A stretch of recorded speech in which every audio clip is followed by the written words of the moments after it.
Well, we're back from King Richard's Antiques where we bought that beautiful 19th century painting, but I was unable to identify the artist from the signature. So the first thing you do when there's a dust cover on the back of a painting, you want to take the dust cover off and have a look at the back side of the painting to see if there's any clues as to the authorship of this painting. There isn't much here. There is a penciled in number, it looks like the number 19, which really doesn't tell me anything. There's a very, very old tag here. I'd say that's as old as the painting. And that may be a gallery record or it may be an auction record. More likely a gallery record because I couldn't find an auction record for this artist once I knew what his name was. A couple other things to note when I got the back side of the painting. That damage on the front that I saw actually has been repaired quite a while ago. That's actually rabbit skin glue that's been applied to the back side of the painting to stabilize that crack that was on the front. Nice period stretcher keys in there. There's a couple of rookie mistakes the framer made here though. One of them was putting that dust cover on in the first place because an oil painting on canvas stretched like this needs to be able to breathe. It needs to have air exposure on the back and the front. If you put a dust cover on there, what's very likely going to happen is some moisture is going to start to accumulate on the back side of the canvas. And that eventually will turn into black mold. And the black mold will be very expensive to have a restorer to remove that black mold.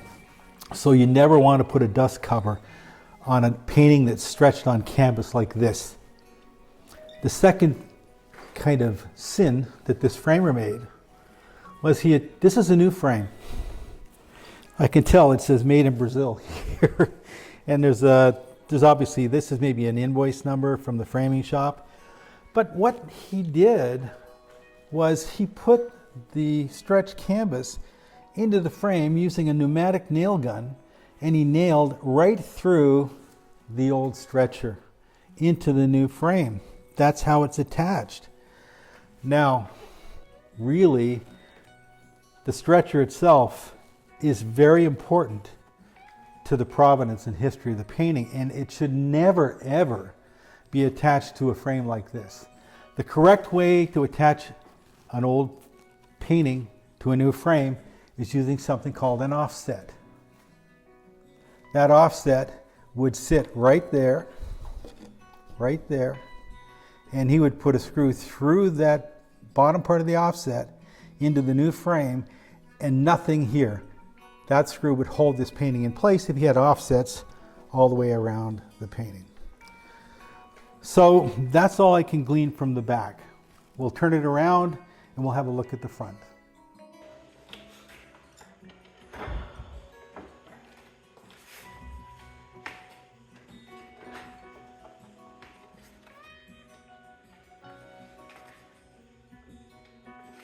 So you remember in the last video, after lunch, my wife and I decided to go back and buy this painting because it was so well done. This is obviously a well-trained painter. But I couldn't identify that signature. One of the things, to me, one of the clues was this is probably 19th century Victorian. Pleasant courtyard scene, a couple of wagons in place. The approach is quite academic. I think it's Victorian, initially. I look at this signature and I think, okay, that looks like Trefeld, July 1888. Trefeld. So I searched 19th century Victorian painters, British, named Trefeld. Nothing. Absolutely, there is no record of a 19th century British painter named Trefeld. So I've got a couple things wrong. I've got the name wrong, and I probably got the location wrong. On second look at the painting, I realize there is a clue here. If this was British, these roofs would be thatched. They're not. They have wooden shingles, or if you prefer, wooden shakes. Wooden shakes and wooden shingles were very, very rarely used in Britain in the 19th century. What was much more typical was thatched cottages, thatched roofs. And I know a thatched roof because I spent my first years living in one, a cottage with a thatched roof. Also, when I was looking at the painting, I noticed these buggies aren't Victorian. They're quite ornate. They're from somewhere other than Britain because the British buggies were fairly utilitarian, not quite so decorative as this. And they're beautiful. I mean, look at this beautiful yellow in here. So I don't think that's a handsome carriage. I don't think that's a Victorian buggy. I have to look somewhere else. So this is probably not British. It's somewhere else. And then I thought, why don't we take an analysis of that signature and ask AI to give me what that signature would look like in the 19th century. And sure enough, we found it. That is not a T, it's a P. And the name is Prefeld. And FDLD at the end of a name is Germanic. Think Karl Lagerfeld. Now we're in the right direction. So, thinking back, what other school painted in this academic style in the 19th century that was more Germanic based? And the answer came to me. That's a Flemish painting. This is painted in Belgium. So now I want to do another search. I search for Prefeld, 19th century, Belgium. Bingo. Or as Colonel Lanza said in Inglourious Bastards, that's a bingo.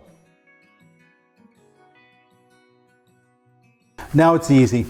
I search Prefeld, July 1988, Belgium, Antwerp, and I get the answer. This is by Karl Prefeld. He was born in 1850 in Belgium. He died in 1895, probably in Liège or Antwerp. And he was trained at the Royal Academy of Fine Arts in Antwerp under the teacher Charles Verlat. The English title is Stableyard.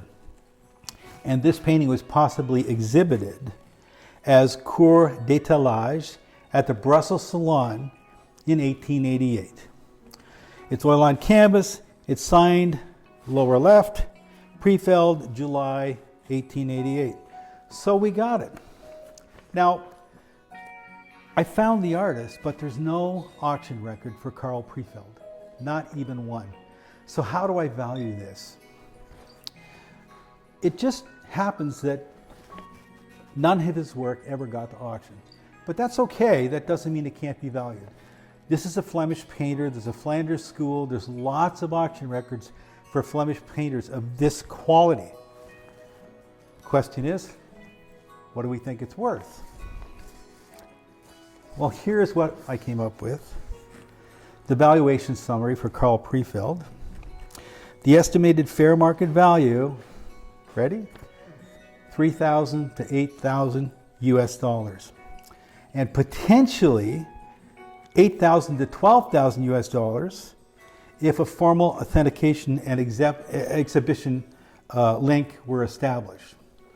Now that's not impossible. I'm not going to do that because this is just going in my collection. We're not going to spend a lot of money getting an expert to authenticate it. But if I did want to authenticate it, I would send something like this, an authentication letter. So if I wanted to establish that as the upper value. If I wanted to establish that this painting was worth this much money, I would send an authentication letter, and I'd pay to have the painting authenticated, and I would probably go to the curatorial department of the Royal Institute of Cultural Heritage in Brussels, Belgium. They would examine the painting after I sent them a bunch of photos, front and back, size, medium, canvas, condition, and then they would come back and give me an authentication letter with the provenance history that we just discussed. So I was wrong thinking it was Victorian, but I'm glad I was wrong because the painting's worth a few bucks. Happy hunting.